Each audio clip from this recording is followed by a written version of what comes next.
கிடக்கும் பொழுது அநேகர் நம்மை மதிக்க மாட்டார்கள். ஹல்லேலூயா, ஸ்தோத்திரா. ஒருவேளை ஸ்தோத்திரா ஆமென் நாம் புழுதியிலே கிடக்கிறவர்களாக இருந்தால் ஆமென் மனிதர்களிடத்திலே கனம் நமக்கு கிடைக்காது, மதிப்பு கிடைக்காது. ஹல்லேலூயா, ஆமென். அவமானங்கள் வரும், நிந்தைகள் வரும். ஆமென். ஆனால் ஆண்டவர் அப்படிப்பட்டவர் அல்ல. ஆண்டவர் என்பவர் ஸ்தோத்திரம் நம்முடைய தேவன் புழுதியிலே கிடக்கிறவனை பாசத்தோடு வந்து பார்ப்பார். அவனை தூக்கி அவனை உயரத்திலே வைப்பதற்காக ஆண்டவர் திட்டம் பண்ணுவார். ஹல்லேலூயா. மத்தேயு சுவிசேஷம் 8ஆம் அதிகாரத்திலே 1 நாம் 3 வரை வாசிக்கும் போது அங்கே ஒரு குஷ்டரோகி அவன் ஆண்டவர் அந்த குஷ்டரோகியை குணமாக்குகிறார். அந்த நாட்களில் இஸ்ரவேல் மக்கள் தேசத்திலே குஷ்டரோகிகள் அவன் நாட்டுப்புறங்களிலே வீடுகளிலே வாழ முடியாது. அவர்கள் காட்டுப்புறங்களிலும் மலைகளிலும் அவர்கள் தன்னை ஒளித்து கொண்டு ஆமென் மனிதர்கள் முகத்துக்கு தன்னை ஒளித்து கொண்டுதான் அவர்கள் வாழ வேண்டும். அல்லேலூயா. மனிதர்கள் யாராவது அந்த காட்டு பகுதிக்கு வந்தா அவர்கள் சாபம் சாபம் என்று கையை உயர்த்தி கத்தணும். அப்படின்னா அந்த உலகத்து மக்கள் புரிந்து கொள்வார்கள் அவர்கள் குஷ்டரோகிகள் அங்கே உட்கார்ந்து இருக்கிறார்கள். பாருங்க, ஒரு குஷ்டம் வந்த உடனே அவர்கள் சொந்த வீட்டை விட்டு புறம்பாக்கப்படுகிறார்கள். அல்லேலூயா. குடும்பத்தை விட்டு காடுகளிலே மலைகளிலும் போய் தனியா ஒதுங்கி வாழ அவர்கள் வீட்டுக்காரர்களே அவர்களை துரத்தி விடுகிறார்கள். அப்படிப்பட்ட மனிதனை ஆண்டவர் தேடி போய் ஸ்தோத்திரா ஆண்டவர் அவனை மேல் கையை வைக்கிறார். அந்த குஷ்டரோகி சொல்லுகிறான் மத்தேயு 8ஆம் அதிகாரத்தில் 1 உமக்கு சித்தமானால் என்னை சுத்தமாக்க உமாலே ஆகும் என்று சொல்லுகிறார். அல்லேலூயா. ஆண்டவர் சொல்லுகிறார் எனக்கு சித்தம் உண்டு, நீ சுத்தமாகு என்றேன். இயேசு மனது உருகி கையை அவன் மேல் வைத்து எனக்கு சித்தம் உண்டு, சுத்தமாகு என்றார். கடவுள் என்பவர் மனிதன் ஒதுக்குகிற மனிதனைத்தான் அவர் உயர்த்துகிறவராக இருக்கிறார். அல்லேலூயா. இந்த உலகம் ஸ்தோத்திரா அதுக்கு தெரிஞ்ச இந்த உலகத்துக்கு தெரிஞ்சதெல்லாம் மனிதனை புறக்கணிக்கணும், மனிதனை வசதிக்கு ஏற்றதுதான் மதிக்கணும். அல்லேலூயா. அவனுடைய மதிப்பு அவனுடைய மரியாதைக்கு ஏற்றதான் கனமும் கிடைக்கும். அதுதான் உலகத்தில் உள்ள மனிதனுடைய சிந்தையிலிருந்து வருகிறது. ஆனால் கடவுளுடைய பிள்ளைகளும் கடவுளும் அப்படி இல்லை. அல்லேலூயா. கடவுளுடைய பிள்ளைகள் கடவுளுடைய சிந்தை போல நாம வாழணும். அல்லேலூயா. அதனால கிறிஸ்து இயேசுவில் இருந்த சிந்தையே உங்களில் இருக்க கடவுது. அல்லேலூயா. கையில பைபிளை தூக்குனா அது மாத்திரம் போதாது, அந்த வசனத்தின்படி நாம் ஸ்தோத்திரா தாழ்விலே கிடக்கிறவர்கள் நேசிக்க வேண்டும். அல்லேலூயா. கர்த்தருக்கு ஸ்தோத்திரா. அதனாலதான் சங்கீதம் 41 இருக்கிறது, சிறுமைப்பட்டவன் மேல் சிந்தையுள்ளவன் பாக்கியவான், தீங்கு நாளில் கர்த்தர் அவனை விடுவிப்பார், வியாதி படுக்கையிலே அவனை விடமாட்டார். அல்லேலூயா. அவனை தாங்குவார், வியாதி படுக்கையை ஆண்டவர் முற்றிலும் மாற்றி போடுவார். சிறுமைப்பட்டவன் மேல் சிந்தை உள்ளவனுக்கு அவ்வளவு பெரிய ஆசீர்வாதம். அல்லேலூயா. அப்படி என்றால் என்ன அர்த்தம்? அவன் குடும்பத்துக்குள்ளே வியாதி வராது. ஏன்?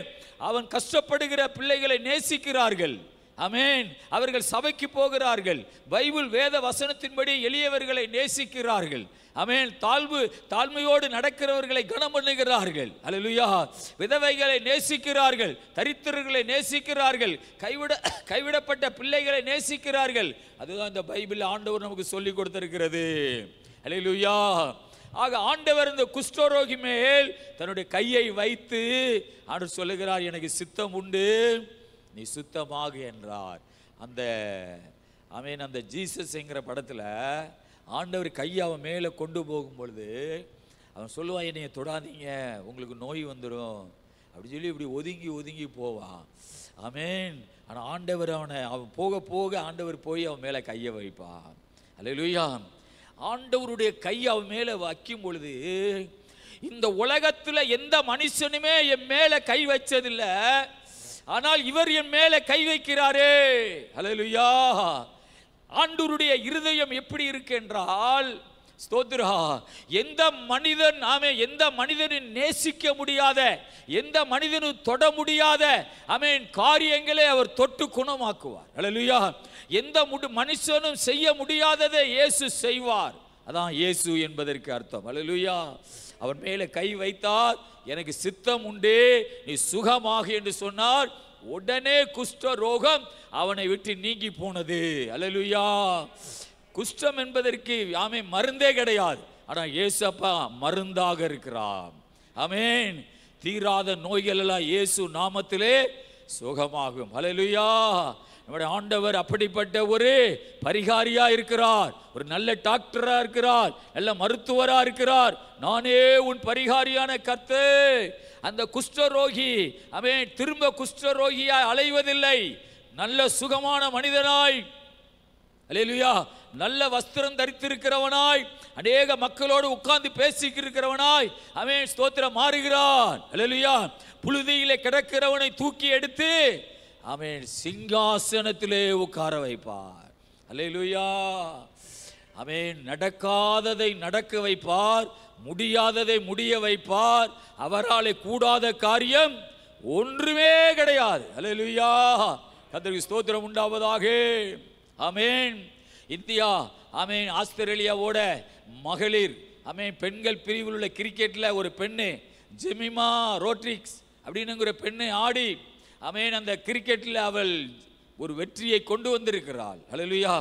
இதே இந்த ஜெமிமாவை 1922 அவள் அந்த கிரிக்கெட்ல இருந்தே அவள் பேரை எடுத்துட்டாங்களாம். ஏன்னா அவங்க அப்பா ஒரு ஊழியம் செய்கிறவர், தெருவில் நின்று பிரசங்கம் பண்ணுகிறவர். அதனால இவங்க குடும்பம் மதம் மாத்துகிறதுல போறாங்கன்னு சொல்லி இந்த ஜெமிமா ரோட்ரிக்ஸ் அவளுடைய பேரை கிரிக்கெட்ல இருந்தே அவுட் பண்ணிட்டாங்க.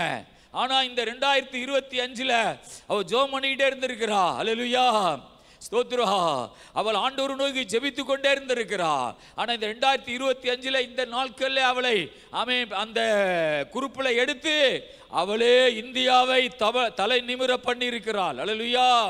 அவள் மூலமாக உலகம் முழுவதும், இந்தியா முழுவதும் இயேசு நாமம் மகிமைப்பட்டிருக்கிறது. அவள் சொல்லுகிறாள், இந்த மகிமை எல்லாம் இயேசுவுக்குத்தான் உரியது. அந்த டிவி நிருபர் கேட்குறான், நீங்க அந்த ஹெல்மெட்டை மாட்டிக்கிட்டு உங்க உதடு எதையோ பேசிக்கிட்டே இருந்ததே அப்படின்னு அவன் கேட்கும் பொழுது, நான் யாத்திராகமம் 14:14 வசனத்தை என் வாயில நான் சொல்லிக்கிட்டே இருந்தேன். கர்த்தர் உங்களுக்காக யுத்தம் பண்ணுவார், நீங்கள் சும்மா இருப்பீர்கள். அல்லேலூயா. நான் ரொம்ப டயர்ட் ஆகிட்டேன், அதனால இந்த பைபிள் வார்த்தையை நான் சொல்லும் பொழுது எனக்குள்ள ஒரு பலன் வருகிறது. ஆமென். கர்த்தர் உங்களுக்காக யுத்தம் பண்ணுவார், நீங்கள் சும்மா இருப்பீர்கள். ஆமென். வசனம் உயிருள்ளதாக இருக்கிறது. தேவ பிள்ளையே, உன்னால் முடியாதவைகளை தேவனுடைய வார்த்தை செய்து முடிக்கும். அல்லேலூயா. அதே 2022 அவளை கிரிக்கெட்ல இருந்தே வெளியே கொண்டு போயிட்டாங்க. அல்லேலூயா. 2025 அவளை உள்ள எடுக்கும்படி ஆண்டவர் உதவி செய்தார். ஆமென். தேவனுடைய பிள்ளையே, ஆமென். எங்கே நீ தள்ளப்படுகிறாயோ, எங்கே புறக்கணிக்கப்படுகிறாயோ, அந்த இடத்துல தானே உன்னுடைய சிங்காசனத்திலே அமர பண்ணுகிற தேவன் தான் நம்முடைய தேவன். அல்லேலூயா. ஆண்டவருக்கு மகிமை உண்டாவதாக. கடவுளுடைய வசனம் சொல்லுகிறது, அவர் சிறியவனை புழுதியிலிருந்து எடுத்து அவனை எளியவனை குப்பையிலிருந்து உயர்த்துகிறார். அவர்களை பிரபுக்களோட உட்காரவு மகிமையுள்ள சிங்காசனத்தை சுதந்தரிக்கவும் பண்ணுகிறார். அல்லேலூயா. ஆண்டவருக்கு மகிமை உண்டாவதாக. ஸ்தோத்திரம். நம்முடைய தேவன் அப்படிப்பட்ட தேவன். நீ புழுதியிலே ஒரு நாள் கடந்திருக்கலாம், அப்பொழுது நீ அவமானங்களை சந்தித்திருக்கலாம். அல்லேலூயா. புழுதியிலே கிடக்கும் பொழுது அநேகர் உன்னை நோக்கி அவமானமா பேசுவார்கள். ஆமென். ஸ்தோத்திரம். உன்னை மதிப்பில்லாமல் பேசுவார்கள், இருதயம் நொறுங்குற மாதிரி பேசுவார்கள். ஆனால் உனக்கு ஒரு நம்பிக்கை இருக்க வேண்டும். நான் விசுவாசிக்கிற தேவன் என்னை புழுதியிலிருந்து ஒரு நாள் தூக்கி எடுப்பார். அல்லேலூயா. ஆண்டவருக்கு மகிமை உண்டாவதாக. ஸ்தோத்திரம். 1 சாமுவேல் புஸ்தகத்திலே 1 சாமுவேலின் புஸ்தகம் 16வது அதிகாரம். 1 சாமுவேலின் புஸ்தகம் 16ஆம் அதிகாரத்தில் 1வது வசனம். கர்த்தர் சாமுவேலை நோக்கி, இஸ்ரவேலின் மேல் ராஜா இராதபடிக்கு நான் புறக்கணித்து தள்ளின சவுலுக்காக நீ எந்த மட்டும் துக்கித்து கொண்டு இருப்பாய்? நீ உன் கொம்பை தைலத்தால் நிரப்பிக் கொண்டு வா, பெத்லெகேமியனாகிய ஈசாயின் இடத்துக்கு உன்னை அனுப்புவேன். அவன் குமாரில் ஒருவனை நான் ராஜாவாக தெரிந்து கொண்டேன் என்றார். அல்லேலூயா, கர்த்தருக்கு ஸ்தோத்திரம். இந்த ஈசாய்க்கு 8 ஆண் பிள்ளைகள், 7 ஆண் பிள்ளைகள் ஸ்தோத்திரம் ஒரு மதிப்பிலே இருக்கிறார்கள். 8வது ஆண் பிள்ளை இளையவன் தாவீது. அல்லேலூயா, அவன் ஆடு மேய்த்து கொண்டிருக்கிறார். ஆண்டவர் சொல்லுகிறார், வானத்தை பூமியும் படைத்த தேவன் அவன் ஈசாயின் குமாரில் ஒருவனை நான் ராஜாவாக தெரிந்து கொண்டேன். ஆண்டவர் பாருங்க, மனுஷன் சிந்திக்கிறது மாதிரி ஆண்டவர் சிந்திப்பது இல்லை. அல்லேலூயா, ஆமென். ஈசாயின் பிள்ளைகள் 8 ஆண் பிள்ளைகள். வேத வல்லுநர்கள் சொல்லுகிறார்கள், இந்த 8 ஆண் பிள்ளையும் ஒரு தாக்கி பிறந்ததாகவும் இந்த தாவீதோ இன்னொரு தாக்கி பிறந்ததாக. அதனால் அந்த தாவீதை அவன் யாரும் கண்டுகொள்வதில்லை. அதனால தான் அவன் கொடுமையாய் அவன் மலைகளை வெயிலை ஆடுகளை வச்சு அவன் கஷ்டப்படுகிறான். அவனோட கூட பிறந்த அண்ணன் தம்பியை யாரும் இல்லை, ஏன்னா அவனுடைய தாய் வேற அப்படின்னு சொல்லுகிறாங்க. அல்லேலூயா. ஆனால் தாவீது அதையெல்லாம் பார்ப்பது இல்லை. 7 அண்ணன் தம்பிகள் எல்லாம் அண்ணமாரெல்லாம் அல்ல ஆமை இராணுவத்திலேயே அவன் அப்பாவோடு விவசாயங்களையும் நல்ல வீட்டில் சந்தோஷமா இருக்கிறாங்க. ஆனால் நான் மாத்திரம் ஆடு மேய்த்து கொண்டிருக்கிறேன். அல்லேலூயா, தேவ பிள்ளையே, இந்த மாதிரி ஒரு பாதையில் நீ போகும் பொழுது தாவீதை உயர்த்தின தேவன் உன்னையும் ஆண்டவர் உயர்த்துவார். அல்லேலூயா, நீ நினைக்கலாம் எனக்கு சரியான மரியாதை என் வீட்டில் கிடைக்கிறது இல்லை, அல்லேலூயா, என்னை யாரும் கனம் பண்ணுவது இல்லை என்று தாவீது காட்டுக்குள்ளே ஆடுகளை மேய்த்து கொண்டு கவலைப்படுகிறவனாய் ஆமென் ஸ்தோத்திரம் இருந்ததில்லை. அல்லேலூயா, தாவீது அப்படி இருந்திருக்க மாட்டான். ஏனென்றால் அவன் ஆண்டவரை விசுவாசிக்கிறவனாக இருந்தான். அல்லேலூயா, ஆவியானவர் அவனோடு கூட இருந்தார். கர்த்தருக்கு மகிமை உண்டாவதாக. ஆமென். ஆடு மேய்க்கிறவனை கர்த்தர் சொல்லுகிறார் 1ஆம் வசனத்தில், அந்த கடைசி பகுதியில், அவன் குமாரரில் ஒருவனை நான் ராஜாவாக தெரிந்து கொண்டேன் என்றார். ஆமென். இராணுவத்தில் உள்ள ஒரு பெரிய பதவியில் இருக்கிற தாவீதுடைய அண்ணமார கர்த்தர் தெரிந்து கொள்ளல. ஆமென் ஸ்தோத்திரா. இப்ப ராணுவ தளபதியா இருந்தா ராஜாவாகிறதுக்கு பெரிய கேப் இல்லை, பக்கத்துல தான். ஏன்னா அரசாங்க காரியங்களை நிறைய தெரியும். ஆடு மேய்க்கிறவனோட போய் ராஜாவாக தெரிந்து கொண்டா எவ்வளவோ காரியங்களை கற்றுக்கொள்ள வேண்டுமே. அல்லேலூயா. ஆனா ஆண்டவர் எப்படிப்பட்டவர்? நடக்காததை நடத்தி காட்டுவார். அல்லேலூயா. முடியாததை முடித்து காட்டுவார். என்னாலே செய்யக்கூடாதே அதிசயமான காரியம் ஒன்றுண்டோ. அல்லேலூயா. ஆண்டவருக்கு மகிமை உண்டாவதாக. ஆண்டவர் சொல்லுகிறார், நான் அவனை ராஜாவாக தெரிந்து கொண்டேன் இஸ்ரவேல் தேசத்துக்கு. அல்லேலூயா. 50-60 லட்சம் இல்லைன்னா 1 கோடி ஆத்துமாக்கள் உள்ள இஸ்ரவேல் தேசத்துக்கு ராஜாவாக தாவீதை தேவன் தெரிந்து கொள்ளுகிறார். கர்த்தருக்கு ஸ்தோத்திரம் உண்டாவதாக. அவர்தான் தேவன். ஆமென். உன்னை ஆண்டவர் மறந்து விடுகிற தேவன் அல்ல. நீ புழுதியிலே கிடக்கும் பொழுது, நீ ஆடு மேய்ச்சிக்கு இருக்கும் போது மனுஷன் மறந்துடுவான், அப்பா மறந்துடுவாங்க, அம்மா மறந்துடுவாங்க, அண்ணன் தம்பியை மறந்துடுவாங்க. ஆனா வானத்தை பூமியும் படைச்ச தெய்வம் அவர் உன்னை மறப்பதே இல்லை. அல்லேலூயா.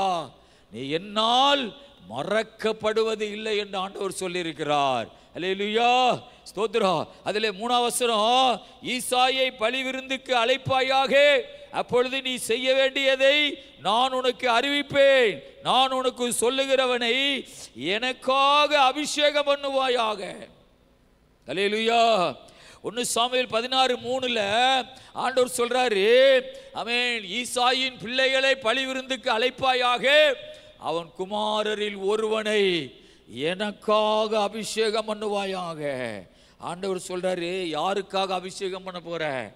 எனக்காக. நான் அவனை தெரிந்து கொண்டிருக்கிறேன். அல்லேலூயா. தள்ளப்பட்ட கல்லைத்தான் கர்த்தர் மூளைக்கு தலைக்கல்லாய் கொண்டு வருவார். அல்லேலூயா.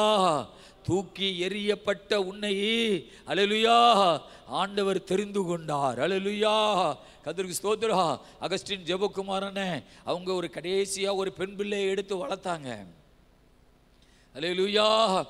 அந்த பீகார் தேசத்துல அந்த பெண் பிள்ளைய பெற்றவங்க, அந்த குழந்தைய பெற்றவங்க கொண்டு வந்து தண்டவாளத்தில் போட்டுட்டு போயிட்டாங்க. ட்ரெயினில் அடிபட்டு சாகணும்னு சொல்லி அந்த குழந்தை ட்ரெயினில் தண்டவாளத்தில் கரெக்டாக நேராக வச்சுட்டு போயிட்டாங்க. அந்த குழந்தை அப்படியே கொஞ்சம் அசைஞ்சு கீழே விழுந்து கை மாத்திரா தண்டவாளம் அது கை மேலே ஏறி போயிடுச்சு. ட்ரெயின் அந்த வீலு ஆமென் ஸ்தோத்திரம். கை அப்படியே கட்டாயிருச்சு. அந்த குழந்தையை வச்சவங்க அப்படியே போயிட்டாங்க. அந்த குழந்தையை பார்க்கவே இல்லை. ஆமென். அடுத்து என்ன நடந்தது? அந்த குழந்தையுடைய கையை சில நாய்கள் தின்னு கொண்டு இருந்திருக்கு. ஆமென். அந்த அடிபட்ட சதைய ஒரு நாய் ஏதோ தின்னு சாப்பிட்டு இந்த தோள்பட்ட வர தின்றுச்சு நாய். அப்போ ஒரு வயதானவர் அந்த பகுதியில் ஆடு மேய்ச்சிருந்தவர் தூக்கி எடுத்து ஓடி கொண்டு போய் ஒரு ஆஸ்பத்திரியில் கொடுத்திருக்கார். அந்த ஆஸ்பத்திரியில் டாக்டர் கிடையாது. அடுத்து இன்னொரு ஆஸ்பத்திரிக்கு போயிருக்கார். அங்க டாக்டர் இருந்திருக்கிறாங்க. ஐயா இந்த குழந்தையை காப்பாத்துக்கையான்னு சொல்லி அந்த வயசானவர் கொடுத்திருக்கிறார். ஆனா அவங்க ஏற்கனவே பெண் குழந்தை, அவன் ஒரு கையும் சுத்தமாக இவ்வளவு போய் தின்றுச்சு நாய். அதனால் இதை காப்பாற்றுறதுல ஒரு வேலையில் சொல்லி வைத்தியம் பார்க்காம போட்டாங்க. ரத்தம் அப்படியே ஓடிட்டே இருக்குது. இந்த வயசானவருக்கு ஒன்றும் புரியலை. திரும்ப அவர் ஓடி ஒரு சபையில் இந்த அகஸ்டின் ஜெபக்குமாரனை ஊழியத்தில் ஒரு ஆள் யாரோ நின்று இருந்திருக்கார். அவரை கூப்பிட்டு, ஐயா இப்படி ஒரு பெண் குழந்தை இந்த மாதிரி ஒரு இதாக கிடக்குறாங்க. உடனே அவர் அகஸ்டின் ஜெபக்குமார் ஃபோன் அடிச்சு, இந்த குழந்தைய நீ தூக்கிட்டு வான்னு சொல்லிட்டார். அவங்களுக்கு ஒரு பெரிய ஆஸ்பத்திரி இருக்குது. அந்த குழந்தைய அவர் தூக்கிட்டு போய் அந்த ஆஸ்பத்திரியில் சேர்த்து அந்த பிள்ளையை காப்பாற்றிட்டாங்க. அல்லேலூயா. அந்த குழந்தையை காப்பாற்றி அவள் வாலிப மகளானா. ஆனால் ஒரு கை கிடையாது. அல்லேலூயா. அவள் சென்னையில் ஒரு காலேஜ் படிக்கிறா. காலேஜ் படிக்கும்பொழுது அவள் ஒரு பெரிய ஆண்டு விழாவில் ஒரு மேடையில் ஒரு பாட்டு படிக்கிறா. தூக்கி எறியப்பட்ட என்னை வேண்டுமென்று சொல்லி சேர்த்து கொண்ட நல்ல நேசரே. அந்த பாட்டை படிக்கும் பொழுது அங்கே இருந்த எல்லா கூட்டத்தில் இருந்த எல்லாரும் அழுதுகிட்டே இருந்தாங்களா. ஆண்டவர் அறியாதவங்க கூட அப்படியே கண்ணீர் வடித்து கர்ச்சீப்பில் தொடச்சிக்கிட்டே நின்றாங்களா சென்னையில். அல்லேலூயா. இந்த பாட்டு சரியா அவளுக்கு தான் உரியது. அல்லேலூயா. ஆமென். கர்த்தருக்கு ஸ்தோத்திரா. ஏன் இன்றைக்கு இந்த உலகத்தில் பெண் பிள்ளைகளை இப்படி ட்ரெயின் பாலத்திலேயே கொல்லுகிறாங்க தெரியுமா? பெண் பிள்ளைகளை ஸ்தோத்திரா அவங்களுக்கு செய்கிற சடங்குகள், அவங்களுக்கு செய்கிற சீரு சிக்காடுகள், அல்லேலூயா, அவங்களுக்கு கொடுக்குற வெகுமதிகள் அது பெருகிட்டே இருக்குது. அல்லேலூயா. ஸ்தோத்திரா. அந்த பெண் பிள்ளைகளை பெற்றெடுத்த உடனே ஐயோ நம்ம வாழ்க்கை அவ்வளோதான் மண்ணா போயிரும் சொல்லி இந்த உலகத்தில் உள்ள மனிதர்கள் அப்படி நினைக்கிறாங்க. ஆமென். அதனால இந்த உலகத்தில் பெண் பிள்ளைகளை கொலை செய்கிறார்கள். இல்லைன்னா குப்பத்தொட்டியில் போட்டு போறாங்க. பாருங்க சென்னையில் இப்போ கொஞ்ச நாளைக்கு முன்ன கூட 2 பெண் குழந்தைய குப்பத்தொட்டியில் கிடந்து அழுது தூக்குனாங்க. அல்லேலூயா. அதனால பெண் பிள்ளைகள் இந்த காலத்தில் இருக்கப்பட்டவங்க வளைகாப்பு சடங்கு, அல்லேலூயா ஸ்தோத்திரா, ஏச்சுக்கு வந்தா ஒரு திருவிழா, ஸ்தோத்திரா, பல சடங்குகள், தாய்மாமன் சடங்கு, சிறுதனா சிக்காடு எல்லாத்தையும் பெருக வைத்து பெண் பிள்ளைகள் ஸ்தோத்திரா அவங்க மேலே ஒரு பெரிய ஒரு ஸ்தோத்திரா ஒரு பாதிப்பு வர்றது மாதிரி இந்த உலக மக்களே கொண்டு வந்துடுறாங்க. அல்லேலூயா. ஸ்தோத்திரா. ஆனால் அந்த காலத்தில் ஈசாக்கு ரெபேக்காலுக்கு கையில் கடகங்களையே கழுத்தில் செயினையே காதணிகளையே ரெபேக்காலுக்கு கொடுத்து அவளை கூட்டிட்டு வந்தான். அல்லேலூயா. இந்த காலத்தில் பெண் பிள்ளைகள் நிறைய 100 பவுனோடு வரணும். ஸ்தோத்திரா. அவளுக்கு பேர்காலம் அவங்க தான் பார்க்கணும். தாய்மாமன் நிறைய சடங்கு இருக்குது. தாய்மாமன் பார்க்கணும். யாரெல்லாம் பாதிக்கப்படுகிறாங்க? தாய் தகப்பனும் பாதிக்கப்படுறாங்க. தாய்மாமன் பாதிக்கப்படுறா, அண்ணன் தம்பி பாதிக்கப்படுகிறா. ஒரே ஒரு பெண்ணினால. அல்லேலூயா. இருக்கப்பட்டவங்க செய்யலாம். ஆனால் இல்லாதவர்களும் ரோசத்துக்காக கடன் வாங்கி ஏகப்பட்ட கடன்ல மாற்றி தற்கொலை பண்ணி சாகுறாங்க. வறுமையில் போறாங்க. அந்த பளு, அந்த ஸ்தோத்திரம், அந்த சுமைகள் பெண் பிள்ளைகளை குறித்து எல்லாருக்கும் பெருகி கொண்டே போறதுனால தான் இந்த உலகத்தில் பெண் பிள்ளைகளை அவன் குப்பை தொட்டியில போடுறாங்க. அல்லேலூயா. அதனால தேவனுடைய பிள்ளைகளே, நாம் அந்த காரியங்கள் எல்லாம் விழிப்பாக இருந்து பெண் பிள்ளைகள் மேலே ஸ்தோத்திரம் அவங்கள குறித்து ஒரு பாரம் இல்லாமல் பெண் பிள்ளைகள் கரையேறி போகணும். அல்லேலூயா. கர்த்தருக்கு ஸ்தோத்திரம் உண்டாவதாக. ஆகவே அந்த பிள்ளையை அவர் தூக்கி எடுத்து வளர்த்து காலேஜ் படிக்க வச்சு அந்த ஸ்தோத்திரம் அந்த கல்லூரியில் இந்த பாட்டை படிக்கும் போது அநேகர் கண்ணீரோடு காணப்பட்டார்களா. கர்த்தருக்கு ஸ்தோத்திரா. அவள் சொன்னாலாம், எங்க அம்மா நான் வேண்டாம்னு சொல்லி ட்ரெயின் பாலத்தில் தூக்கி போட்டுட்டு போயிட்டாங்க. ஆனால் ஆண்டவர் என்னை காப்பாற்றினார். அகஸ்டின் ஜெபக்குமார்னு சொல்றாரு, தாய் தகப்ப வேண்டாம்னு பாலத்தில் தூக்கி போட்டாங்க. ஒரு தத்து. ரெண்டாவது தத்து, நாய் கையத்தான் தின்னுச்சு, இங்கே கடிச்சு தின்றுச்சா அந்த குழந்தை செத்து இருக்கு. ரெண்டாவது தத்து. மூணாவது தத்து, ஆஸ்பத்திரிக்கு கொண்டு போனாங்க, டாக்டர் இல்லை. அப்புறம் அந்த முதியவர் உடலை இன்னொரு ஆஸ்பத்திரி கொண்டு போறார், அங்கே ட்ரீட்மெண்ட் நடக்கலை.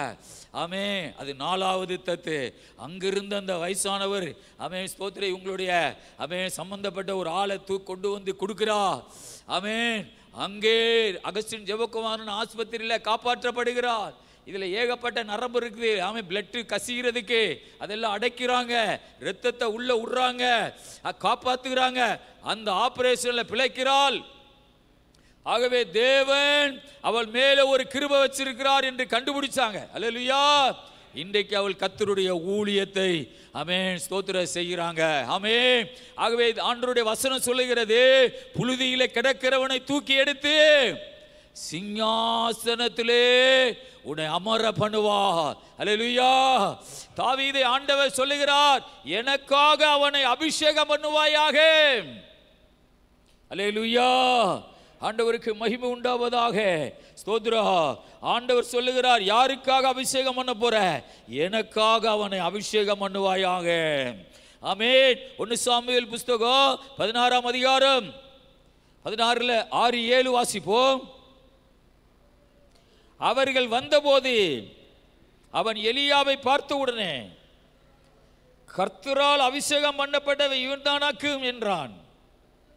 கர்த்தர் சாமுவேலை நோக்கி, நீ இவனுடைய முகத்தையும் இவனுடைய சரீர வளர்ச்சியையும் பார்க்க வேண்டாம், நான் இவனை புறக்கணித்தேன்.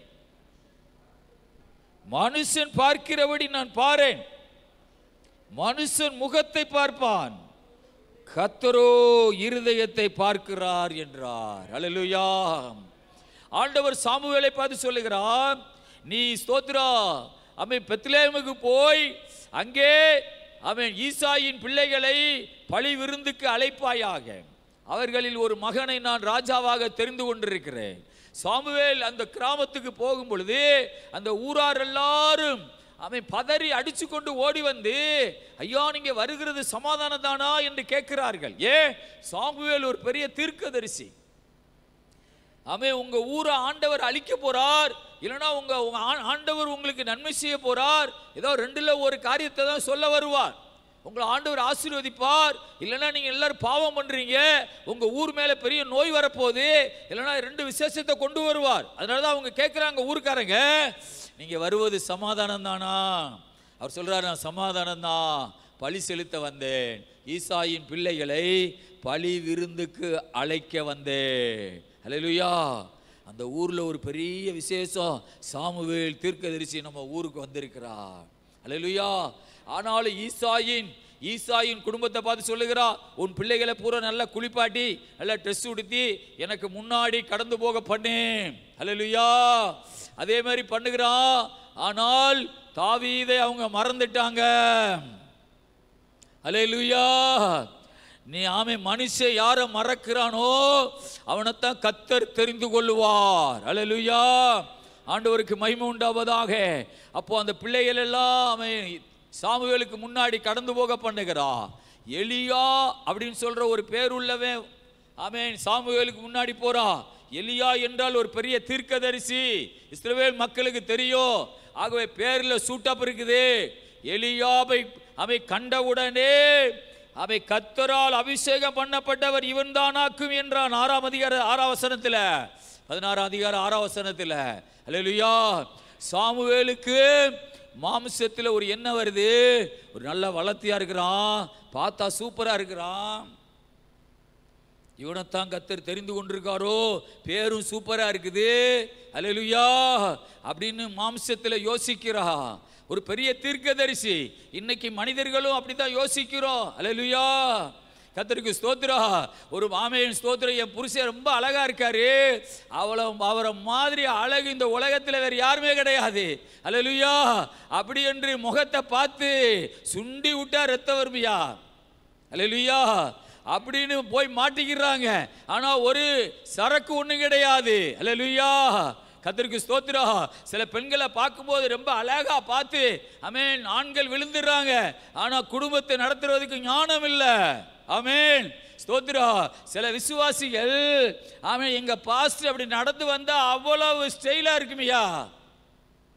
அல்லேலூயா. ஸ்தோத்திரம். எங்க பாஸ்டர் ஆண்டவருக்கு உண்மையா வாழ்றாரோ இல்லையோ, கர்த்தருக்கு பிரியமா இருக்காரோ இல்லையோ, ஜெபம் பண்றாரோ இல்லையோ, அவர் நடந்து வந்தாவே அவ்வளவு சூப்பரா இருக்கும். ஆமென். ஷூ போட்டு அப்படி சாக்ஸ்லாம் போட்டு டை கட்டி வந்தார்னா அவர் தோர்ன. அதுக்காகத்தான் நாங்கள் சபையிலே என்ன செய்கிறோம், இருக்கிறோம். அல்லேலூயா. கர்த்தர் ஸ்தோத்திரம். இன்னைக்கு நிறைய மக்கள் இந்த உலகத்தில் மேலோட்டமா பார்க்குறாங்க. இருதயத்துக்குள்ள என்ன இருக்குது, ஆவிக்குரிய வாழ்க்கையில் எப்படி வாழ்றாரு, அல்லேலூயா, அதை மனுஷன் பார்க்கறது இல்லை. ஆண்டவர் சொல்றாரு, இவனுடைய சரீர வளர்ச்சியையே இவனுடைய முகத்தையே நீ பார்க்கிற, நான் இவனை புறக்கணித்து தள்ளினேன். அல்லேலூயா. மனுஷன் பார்க்கிறபடி நான் பார்க்க மாட்டேன். மனுஷன் முகத்தை பார்ப்பான், சரீர வளர்ச்சியை பார்ப்பான், படிப்பை பார்ப்பான், தோரணையை பார்ப்பான், அழகை பார்ப்பான், பணத்தை பார்ப்பான். ஆனா நான் எதை பார்ப்பேன்னா அவன் இருதயத்தை தான் நான் பார்ப்பேன். அல்லேலூயா. ஆண்டவருக்கு யார் தேவை? இருதயத்தில் உண்மையுள்ளவர்கள். ஆமென். கர்த்தர் மாத்திரம் தன்னுடைய காரியத்தில் அட்ஜஸ்ட்மெண்ட் பண்றதே கிடையாது. அல்லேலூயா. அவருடைய தீர்மானம் சரியா இருக்குது. இருதயத்தில் உண்மை உள்ளவன் பாக்கியவான், இருதயத்தில் பரிசுத்தம் உள்ளவன் பாக்கியவான், அவன் தேவனை தரிசிப்பான். ஆமென். உண்மையுள்ளவன் பரிபூர்ணமான ஆசீர்வாதங்களை பெறுவான். இருதயத்தை பார்க்கிற தேவன். அல்லேலூயா. ஆண்டவருக்கு மகிமை உண்டாவதாக. இன்னைக்கு ஏன் உலகம் முழுவதும் இயேசு கிறிஸ்துவை கும்பிடுகிற ஜனங்கள் உலகம் எங்கு பரவிக்கொண்டே இருக்கிறார்கள். அல்லேலூயா. அவன் இந்த ஜெமிமா ரோட்ரிக்ஸுடைய சாட்சி. அல்லேலூயா. சாத்தானுடைய ஜனங்களுக்கு அல்லேலூயா பச்சைக்காயை கடிச்சது மாதிரி இருக்கும். ஆமென். பைபிள் வார்த்தையை சொல்லுகிறா, இயேசுவை சொல்லுகிறா, கர்த்தர் எனக்காக யுத்தம் பண்ணுவார், நீங்கள் சும்மா இருப்பீர்கள் சொல்ற வசனத்தை நான் சொல்லிக்கிட்டே இருந்தேன். அப்படின்னா இந்த உலகத்தில் உள்ள மக்கள் அல்லேலூயா இந்த வார்த்தை உயிர் உள்ளது, நாமும் சொல்லுவோம். அல்லேலூயா. நாமும் சொல்லுவோம் அப்படின்னு எத்தனை பேரை எழும்பி இருப்பாங்க. அல்லேலூயா. ஸ்தோத்திரம். ஜெமிமா ரோட்ரிக்ஸுக்கு யார் ஜெபம் பண்றது? ராம்பாவு. அல்லேலூயா. யூடியூப்ல போடுறாங்க. ஆமென். ஜெமிமா ரோட்ரிக்ஸ் ஜெபம் பண்ணி அனுப்புறது யாரு? ராம்பாவு. அல்லேலூயா. ராம்பாவு தான் தலையில கை வச்சு ஜெபம் பண்றாரு. அல்லேலூயா.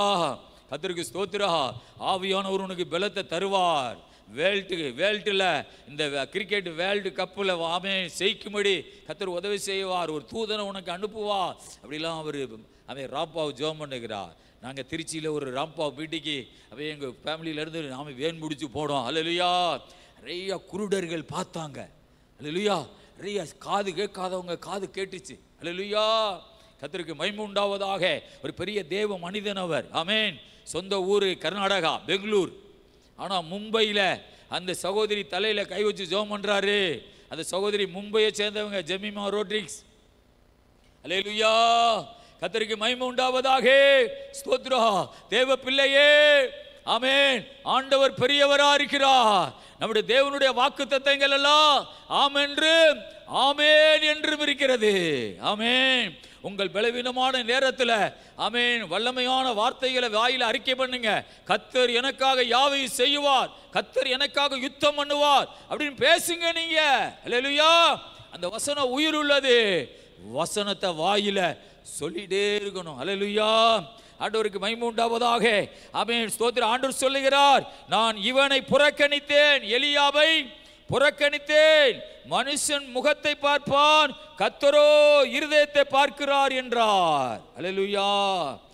ஆமென். ஆண்டவர் சொல்லுகிறார், இவனில் யாரையுமே நான் தெரிந்து கொள்ளல அப்படின்னு சொன்னோடனே சாமுவேல் கேட்கிறா, உன் பிள்ளைகள் இவ்வளவுதானா? தகப்பன் சொல்லுகிறா, ஈசாய், எல்லாருக்கும் ஒரு இளையவன் ஒருத்தன் இருக்கிறான். அவன் எங்க இருக்கிறா? காட்டுக்குள்ள ஆடு மேய்ச்சிக்கிட்டு இருக்கிறா. அல்லேலூயா. ஆமென். இங்கே வீட்டில் திருவிழா, அப்ப அம்மா அண்ணன் தம்பி எல்லாரும், அவனுக்கு தம்பி இல்லை அண்ணன்மார் எல்லாரும் திருவிழாவில் இருக்கானே. ஆனால் தாவீது எங்க இருக்கிறான்? ஆடு மேய்ச்சிக்கிட்டு இருக்கிறான். அல்லேலூயா. மறந்துட்டாங்க. ஆமென். குடும்பத்தில் ஒரு பெரிய விசேஷங்க, ஆனால் ஒரு இளைய மகன், அவனை எல்லாரும் மறந்துட்டாங்க. ஆமென். எல்லாரும் மறந்தாலும் தெய்வம் மறப்பது இல்லை. தெய்வ சிங்காசனத்தில் வைக்காம விட மாட்டார். தாவீதை உயர்த்தாம விட மாட்டார். அல்லேலூயா. ஆண்டவருக்கு மகிமை உண்டாவதாக. அவன் 2022 கிரிக்கெட்ல இருந்து ஜமீமாவை தூக்குனாங்க. 2025 சேக்கும்படி கர்த்தர் செய்து அவர் நாம உலகம் முழுவதும் மகிமைப்படும்படி கர்த்தர் செய்தார். அல்லேலூயா. கர்த்தருக்கு மகிமை உண்டாவதாக. ஸ்தோத்திரம். கிரிக்கெட்டுங்கிறது உலகத்தை சேர்ந்ததுதான். ஆனால் அவன் ஏசப்பா நாமத்தை உயர்த்துகிறா, பைபிள் வார்த்தையை உயர்த்துகிறா. அதுதான் நமக்கு பெருமை. அல்லேலூயா. அதுதான் நமக்கு ஒரு மகிழ்ச்சி. கர்த்தர் ஸ்தோத்திரம். சாமுவேல் சொல்லுகிறா, அவனை ஆள் அனுப்பி அவனை கூப்பிடு தாவீத. அவன் வருபர நான் என்ன செய்ய மாட்டேன், சாப்பிடவே மாட்டேன். ஆமென். ஐயோயோ, நம்ம இந்த மாதிரி கண்டுக்கிறாம இருந்தவனுக்காக ஒரு பெரிய தீர்க்கதரிசி பட்டினியா கிடப்புன்னு சொல்றாரு. ஆள் அனுப்பி அவனை கூப்பிடு. வருது பார் மரியாதை. அல்லேலூயா. வருது பார் கணம். வருது பார் உன்னை தேடி. இப்பதான் முத உன்னை ஒரு ஆள் தேடுறான். வா. ஆமென். தீர்க்கதரிசி உன்னை கூப்பிடுறா. உங்க அப்பா உன்னை கூப்பிடுறாங்க. அல்லேலூயா. ஆமென். கழுதையை தேடி போன சவுலு, ஆமென், சாமுவேல் தீர்க்கதரிசி மூலமாக ராஜாவாக தெரிந்து கொள்ளுகிறார். ஆனால் தேடுகிறது எதை? கழுதைய. ஆமென். ஆண்டவர் பத்தியிலா. அல்லேலூயா. கழுதை தான் பார்த்துட்டே இருக்கிறார். ஐயோ, என் கழுதையை காணோம், கழுதையை காணோம். ஆமென். கழுதை தேடி போற கழுதைய, ஆமென், கர்த்தர் இந்த கழுதைய ராஜாவாக்க ஆண்டவர் தேடுறாரு. அல்லேலூயா. கழுதையை தேட கழுதை போய்க்கிருந்துச்சு. ஆனா கர்த்தர் இந்த கழுதைய, சவுல் என்கிற கழுதைய ராஜாவாக தேடுகிறார். அல்லேலூயா. கர்த்தருக்கு ஸ்தோத்திரம். எருசலேம் நகரத்தில் ஒரு கழுதைக்கு நிறைய மதிப்பு. ஆமென். அந்த கழுதை நினைச்சிச்சு, நம்ம காலு கீழே நிறைய துணிகள்லாம் விரிக்கிறாங்களே, பூக்களையெல்லாம் போடுறாங்களே, துண்டுகளையெல்லாம் விரிக்கிறாங்களே, சேலையெல்லாம் விரிக்கிறாங்களே என்று கழுதை நினைச்சது. அல்லேலூயா. ஆனால் கழுதைக்கு ஒன்று தெரியும், என் மேலே ஒருவர் உட்கார்ந்து இருக்கிறார், அதனால தான் எனக்கு அந்த மதிப்பு. அல்லேலூயா. கர்த்தருக்கு ஸ்தோத்திரம் உண்டாவதாக. கழுதை தேட போறவன் மேலே கர்த்தருடைய திட்டம் இருக்குது. அல்லேலூயா. ஆடு மேய்ச்சவன் மேலே ஒரு பெரிய திட்டம் இருக்கிறது. அல்லேலூயா. உன் நம்பிக்கை வீண் போகாது. அல்லேலூயா. நிச்சயமாய் முடிவு உண்டு. உன் நம்பிக்கை வீண் போகாது. ஒரு ஆள் அனுப்புகிறான். தாவீதே வாப்பா, அவன் தீர்க்கதரிசி உன்னை கூப்பிடுறார். ஆமென். தாவீது வீட்டுக்கு வர்றான். கர்த்தர் சொல்லுகிறாரு, இவன் தான். அல்லேலூயா. ஆடு மேய்ச்சி வர்ற எப்படி வருவான்? அல்லேலூயா. கர்த்தருக்கு ஸ்தோத்திரம் உண்டாவதாக. ஆமென். செண்டடிச்சு வருவானா? சூப்பராக குளிச்சு ட்ரெஸ் மாற்றி வருவானா? ஆடு மேய்ச்சிக்கிட்டு தாவீது வர்றான். ஆண்டவர் சொல்றாரு, இவன் தான். இவனை எனக்காக அபிஷேகம் பண்ணு. ஆமென். 12ஆம் வசனத்தை வாசிக்கும் பொழுது அவன் ஆண்டவர் சொல்றாரு, ஆள் அனுப்பி அவனை அழைப்பிப்பாயாக.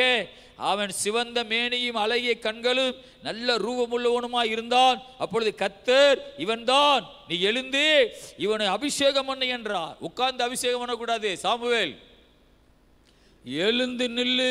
ஆமென். தாவீதுக்கு முன்னாடி. அல்லேலூயா. நீ எழுந்து இவனை அபிஷேகம் பண்ணு என்றார். அடுத்த வசனம் சொல்லுகிறது, அந்நாள் முதற்கொண்டு கர்த்தருடைய ஆவியானவர் தாவீதின் மேல் இறங்கி இருந்தார். அல்லேலூயா.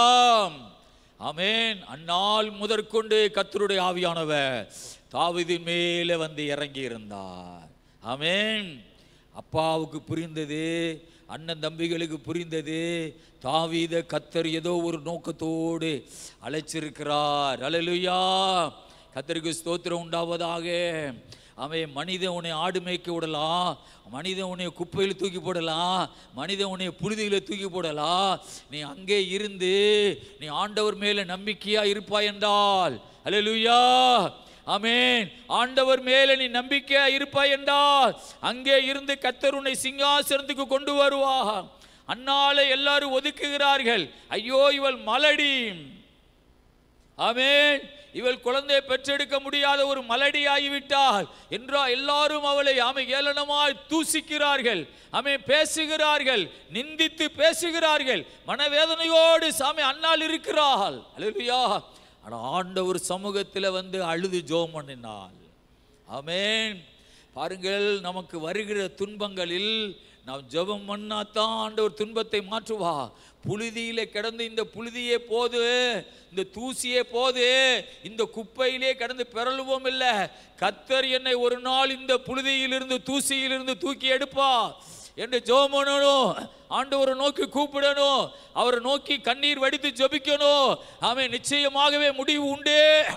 உன் நம்பிக்கை வீண் போகாது. அல்லேலூயா. ஆமென். நீ எதை குறித்து புலம்பி அழுகிறாயோ, ஆமென், ஆண்டவரை நோக்கி எதை குறித்து விண்ணப்பம் பண்ணுகிறாயோ அதிலே ஒரு நம்பிக்கை உனக்கு வரும். ஆமென். உன் இருதயத்தை திடமாய் பார்த்துக்கொள். கர்த்தருக்கு மகிமை உண்டாவதாக. ஸ்தோத்திரம். ஏசாயா 35:4 சொல்லுகிறது, மனம் பதறுகிறவர்களை பார்த்து நீங்கள் பயப்படாதிருங்கள், திடன் கொள்ளுங்கள், இதோ உங்கள் தேவன் நீதியை சரிக்கட்டவும் உங்கள் தேவன் பதிலளிக்க வருவார், அவர் வந்து உங்களை ரட்சிப்பார் என்று சொல்லுங்கள். ஏசாயா 35:4 மனம் பதறுகிறவர்களை பார்த்து நீங்க சொல்லுங்க, பயப்படாதிருங்கள், திடன் கொள்ளுங்கள், இதோ உங்கள் தேவன் நீதியை சரிக்கட்டவும் உங்கள் தேவன் பதிலளிக்க வருவார், அவர் வந்து உங்களை ரட்சிப்பார் என்று அவர்களுக்கு சொல்லுங்கள். பதிலளிக்க ஒரு நாள் வருவார், நீதியை சரிக்கட்ட ஒரு நாள் வருவார்.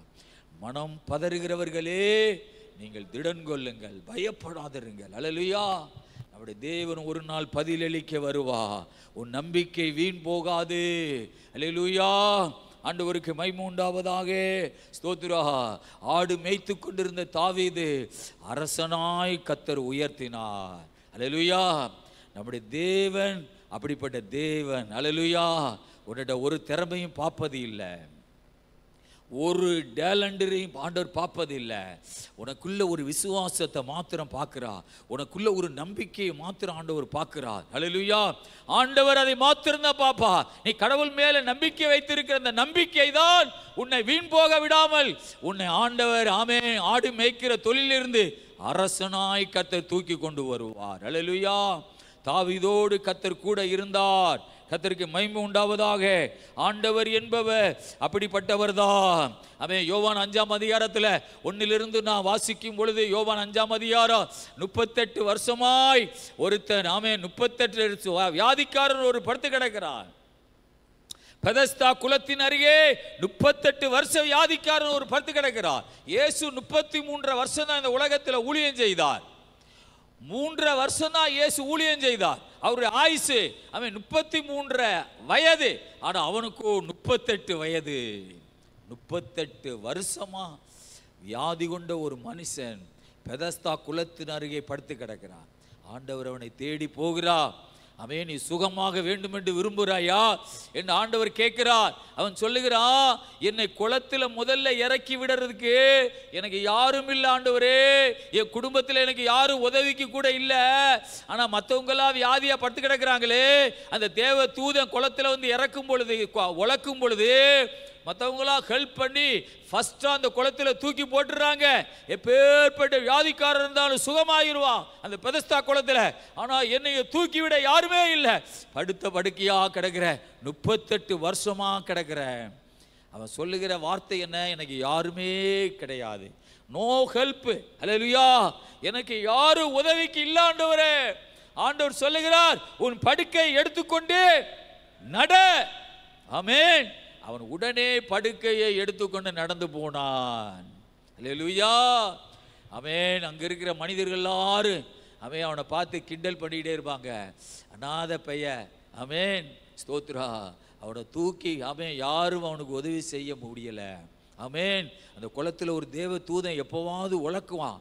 அப்போ அந்த குளத்தில் முதல்ல யாரு போய் அந்த குளத்து தண்ணியில் இறங்குறாங்களோ அவங்க எப்பேற்பட்ட வியாதிக்காரர் இருந்தாலும் சுகமாகிடுவாங்க. அல்லேலூயா. மனுஷனை பத்தியலா எத்தனை வருஷமா கிடக்கிறாரு.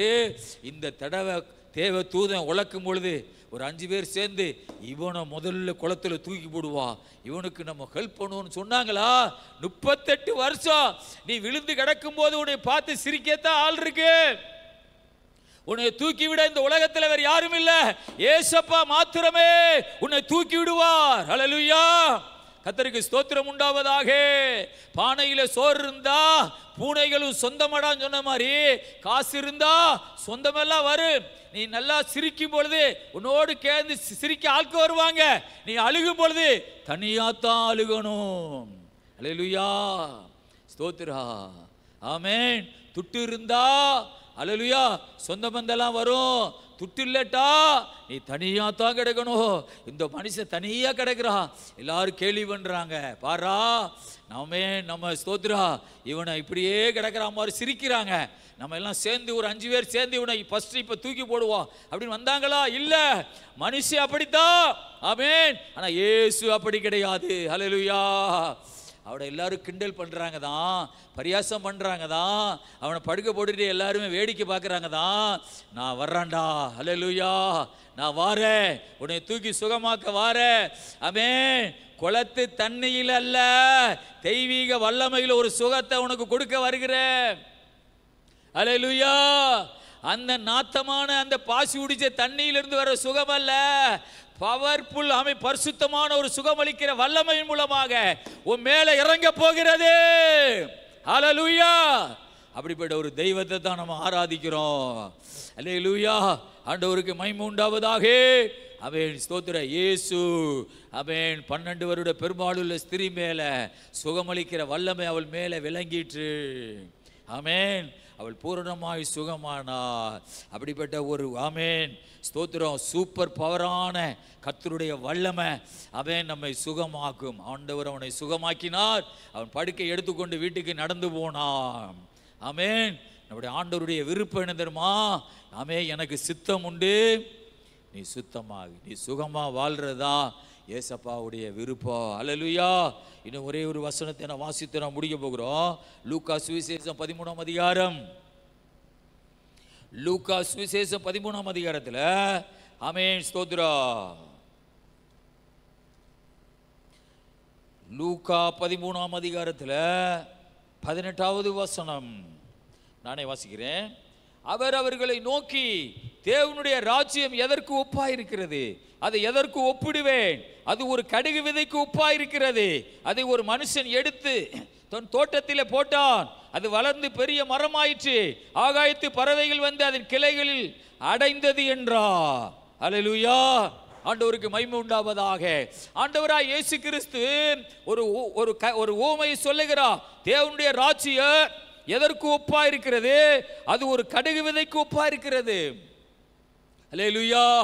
உன்னுடைய விசுவாசம் ஒரு கடுகு போல இருந்தாலே இந்த மலையை பார்த்து பெயர்ந்து அவன் நீ கடல்ல போய் விழுன்னு சொன்னா அது விழு. அல்லேலூயா. கர்த்தருக்கு ஸ்தோத்திரம். அவன் தேவனுடைய ராஜ்யம் ஒரு சின்ன கடுகு விதைக்கு ஒப்பா இருக்கிறது. அதை ஒரு மனுஷன் எடுத்து நிலத்தில் போட்டான். அல்லேலூயா. ஆமென். அவன் பார்க்கும்போது கடுகுதான். அவன் கடுகை பார்த்து சோர்ந்து போறதுக்காக கடுகு ஆண்டவர் கையில் எடுக்க சொல்லல. கடுகுக்குள்ள ஒரு பெரிய மரம் இருக்குது. அல்லேலூயா. ஆமென். அது பெரிய கிளைகளை விடும். ஆகாயத்து பறவைகள் வந்து அந்த மரத்தில் தங்கி இருக்கும். அல்லேலூயா. ஆண்டவர் சொல்லுகிறார், நீ ஒரு கடுகுதான். அல்லேலூயா. கர்த்தருக்கு ஸ்தோத்திரம். ஆமென். உன்னுடைய வாழ்க்கை ஒரு கடுகு மாதிரி கர்த்தர்ட்ட ஒப்புக்கொடு. நான் உன்னை எப்படி மாற்றுவேன் தெரியுமா? பெரிய காட்டத்தி மரமாக உன்னைய மாற்றுவேன். ஆகாயத்து பறவைகள் மரத்து மேலே வந்து உட்கார்ந்து கூடு கட்டும். அப்படின்னா என்ன அர்த்தம் தெரியுமா? உன் மூலமாக நிறைய குடும்பங்கள் வாழப்போகிறது. அல்லேலூயா. கர்த்தருக்கு ஸ்தோத்திரம். அங்கே எழுதப்பட்டிருக்கிறது, அதை ஒரு மனுஷன் எடுத்து தோட்டத்திலே போட்டா. அல்லேலூயா. ஆமே. பரலோக ராஜ்யம் ஒரு கடுகு விதைக்கு ஒப்பா இருக்கிறது. அதை ஒரு கடுகை எடுத்து தோட்டத்தில் போட்டான். ஆமேன். கடுகு அவன் மறந்துட்டான். அல்லேலூயா. கடுகு அப்புறம் நினைக்க போறது இல்லை. ஆமேன். டெய்லி தண்ணி அடிக்கும் போது தண்ணி அடிக்கிறான். கடுகு மண்ணுக்குள்ள இருக்குது. அங்கிருந்து ஒரு செடி முளையுது, அது மரமா மாறுது, அது பெரிய கிளைகளை விடுது. அவன் பறவைகள் வந்து அந்த கிளையில வந்து உட்கார்ந்து இருக்கிறது. தேவ பிள்ளையே, நீ ஆண்டவருக்குள்ள வரும்போது அல்லேலூயா, நீ ஒரு கடுகு மாதிரி, ஒரு சிறியவன் மாதிரி. ஆனா ஆண்டவர் என்ன செய்ய போறார் தெரியுமா?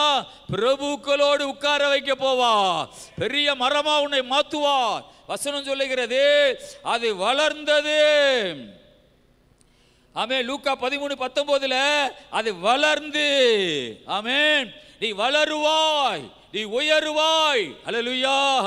இஸ்ரவேல் மக்களை ஆமென் ஆண்டவர் சொல்லுகிறார், எகிப்திலிருந்து புறப்பட்டு கானான் தேசத்துக்கு போங்கள், பாலும் தேனும் ஓடுகிற தேசத்தை நான் உங்களுக்காக வைத்திருக்கிறேன்.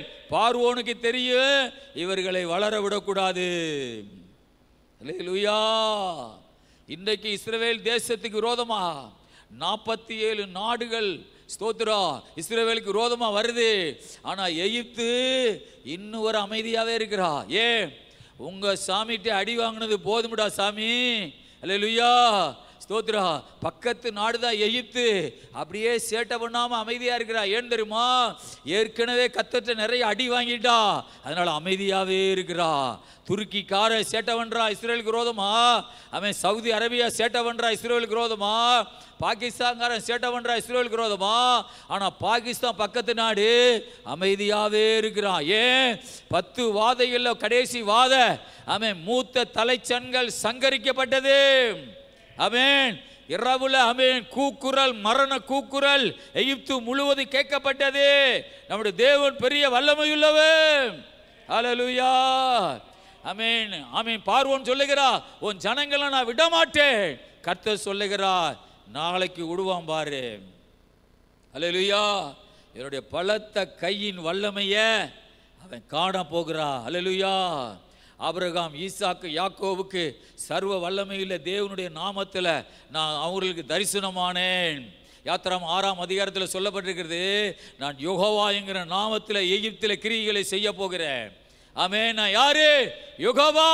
யெகோவா என்கிற நாமத்தில் ஆமென் எகிப்தில் நான் அற்புதங்களை செய்வேன் சொல்லுகிறார். ஆமென். விடமாட்டேன்னு சொல்ற ஆமென் பார்வோன் துரத்தி விடுவான் உங்களை. அல்லேலூயா. என்னுடைய பலத்த கையை அவன் கண்டு அப்படி செய்வான். அல்லேலூயா. ஆமென். வளர்ச்சியை பார்வோன் தடுத்தாலும் கடவுளுடைய கரம் பார்வோன் மண்டைய உடைக்கும். அல்லேலூயா. பார்வோனுடைய தேசத்தை அழிக்கும். ஆமென். ஆமென். அது வளர்ந்தது. கடுகு பெரிய மரமா மாறப்போகிறது. ஆமென். ஸ்தோத்திரம். லூக்கா 13:19 சொல்லுகிறது, அது வளர்ந்து அது பெரிய மரமாயிற்று. ஒரு அல்லேலூயா சொல்லுமா? பெரிய மரமாயிற்று. பெரிய மரமாகிறத பார்வோன் தடுக்கலாம். அல்லேலூயா. அதனாலதான் ஒரு பாட்டு சொல்லுகிறது, பார்வோன் வந்தால் என்ன, பெரும் படையோடு வந்தால் என்ன, துதித்திடுவேன், செய்யம் எடுப்பேன். அல்லேலூயா. செங்கடல் 2 என்ன செய்யும்? பிளக்கும். அல்லேலூயா. பார்வோன் பெரிய படையோடு வந்தா என்ன, பாடியே கதையை முடிச்சிருவேன். யார? பார்வோனுடைய ஆமென் ஃபேமிலிய பாடியே அவனை ஓச்சிருவேன். அல்லேலூயா. யோசேப்பை பார்த்து துதிக்க ஆரம்பிச்சான். கர்த்தர் யுத்தம் பண்ணி அவன் எதிரிகளை பூரா அழிச்சிட்டார். அல்லேலூயா. பாட்டு பாடியே கதையை ஓச்சிடலாம். அல்லேலூயா. யார் கதைய? எதிரி கதைய. அல்லேலூயா. நடந்து போகும்போதே பாட்டு பாடி ஆமென். கர்த்தர் எனக்கா யுத்த செய்வா, கலக்கம் எனக்கு வேண்டா. கர்த்தர் எனக்கா யுத்த செய்வா, கலக்கம் எனக்கு வேண்டா. அல்லேலூயா. கர்த்தருக்கு மகிமை உண்டாவதாக. ஸ்தோத்திரா. ஆமென். இஸ்ரவேல் மக்கள் வளர்ந்து பெருகுவார்கள். கானான் தேசத்துக்கு போவார்கள். இஸ்ரவேல் என்கிற ஒரு நாட்டை உருவாக்குவார்கள். இஸ்ரவேல் என்றால் உலகமே நடுங்கிற மாதிரி ஒரு ஸ்தோத்திர வல்லமையான ஒரு நாடா இருக்கிறது இன்றைக்கு. அது வளர்ந்து பெரிய மரமாயிற்று. ஆகாயத்து பறவைகள் வந்து அதன் கிளைகளில் வந்து அடைந்தது என்றார். அல்லேலூயா. ஆகாயத்து பறவைகள் வந்து மரத்திலே அடைந்தது. நிறைய குடும்பங்கள் உன் மூலமாக பிழைக்க போகிறது. அல்லேலூயா. ஆனால் உனக்குள்ள கடுகு கடுகுன்னு நினச்சிக்கிட்டே இருக்காத. ஆமே, உன் கண்ணுக்குள்ளே தெரிகிறதெல்லாம் விசுவாசமான ஒரு பெரிய மரம். அல்லேலூயா. கிளைகள் கிளைகள் ஊற்றிருக்குது மரம். பறவைகள் வந்து தங்க போகிறது. பறவை என்றால் மனிதர்கள். ஆமே, நிறைய குடும்பம் உன் மூலமாக பிழைக்க போகிறது. ஆமே, உனக்குள்ளே தெரிகிறதெல்லாம் மரம். ஆமேன். நான் வளருவேன், நான் உயருவேன், நான் பெருகுவேன். அல்லேலூயா. கடுகல்ல கண்ணுக்குள்ள திரும்ப திரும்ப வர்றது பெரிய மரம். அல்லேலூயா. என் வளர்ச்சியை யாராலும் தடுக்க முடியாதையா. என் உயர்வை யாராலும் தடுக்க முடியாது. என் மேல பொறாமை கொண்டு எத்தனை பேர் வந்தாலும் கர்த்தர் எனக்காக யுத்தம் பண்ணுவா. என்னை பெருக பண்ணுகிற ஒரு தேவன் இருக்கிறார். உன்னை பெருகவே பெருக பண்ணுவேன் என்று ஆண்டவர் ஆபிரகாமுக்கு சொல்லியிருக்கிறார். அல்லேலூயா. அது பெரிய மரமா மாறும். உங்களுக்குள்ள ஒரு விசுவாசம் வரணும். நான் ஒரு பெரிய மரமா மாறுவேன், நான் வளர்ந்து பெருகுவேன். அல்லேலூயா. ஸ்தோத்திரம். ஆமென். நீ வற்றாத நீரூற்றை போலவும், ஆமென், செழிப்பான தோட்டத்தை போலவும் கர்த்தர் உன்னை மாற்றுவார். அல்லேலூயா. கண்களை மூடி ஜெபம் பண்ணுவோமா? ஹல்லேலூயா.